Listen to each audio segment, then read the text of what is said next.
How we doing there? We got glare from the lamp. We're adding a little color and texture. Looks like you have a halo, kind of. I have a halo. That's good. So, you guys all know I'm a big Chuck Berry fan. Also, huge Keith Richards fan. And I've actually seen and played Keith Richards' black 355. It's a really neat thing. It is also a mono 355. So, what we have here today is a 1959 ES-355, and it is the rare mono version. Now, rare because these outsell the stereo Veritone versions, and we'll show you a stereo Veritone that you can see from an old catalog. That's the switch that is here that will click different capacitors to get different tones out of the guitar. In its day, that was a really advanced electronic thing. Also having stereo, the stereo jack would plug in once and then again, and you could have one pickup going to one amp, the other pickup going to the other amp, either at the same time or as you selected them. So without the stereo, you have a easier to plug in. It's one chord, one amp. You don't have to double click it or change the switch. Without the Veritone, there's a huge capacitor in there really that's adding a lot of resistance to the pickup. You get a much cleaner sound out of your PAF pickups. This is a 1959 ES-355. It is original cherry red. It's been refretted, and the binding on the neck has been redone.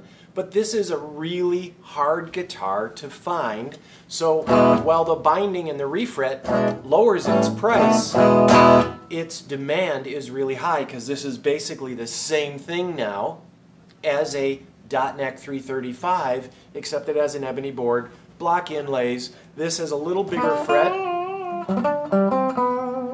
easier to bend strings, and as you can hear,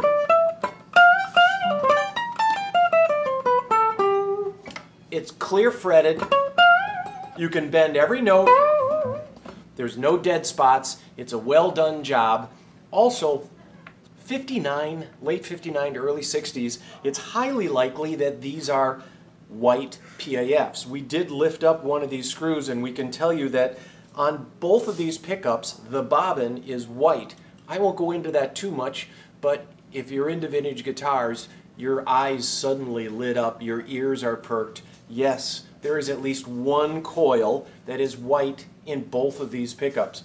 If they did happen to be double white coils, wow, I've seen a pair of double white coils sell for $20,000. So, factory original Bigsby, non-original pickguard, well done, 5 layers of binding, done long ago that it's actually kind of warped a little bit. The bridge is slightly newer, probably from an early 60s, but not a 1959 bridge, refretted, new frets, a little smaller neck than you'd find on some of the Gibsons from this time period, but certainly not small or shaved. It's all original. You've got the original gold Grovers on there.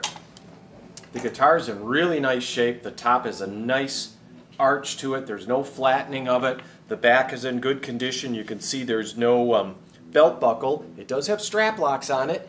And we're going to leave those on because you might want those when you go out and play it.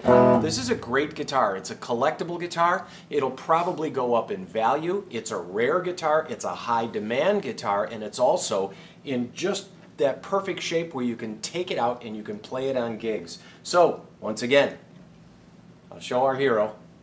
We're going to show you what a Veritone looks like, and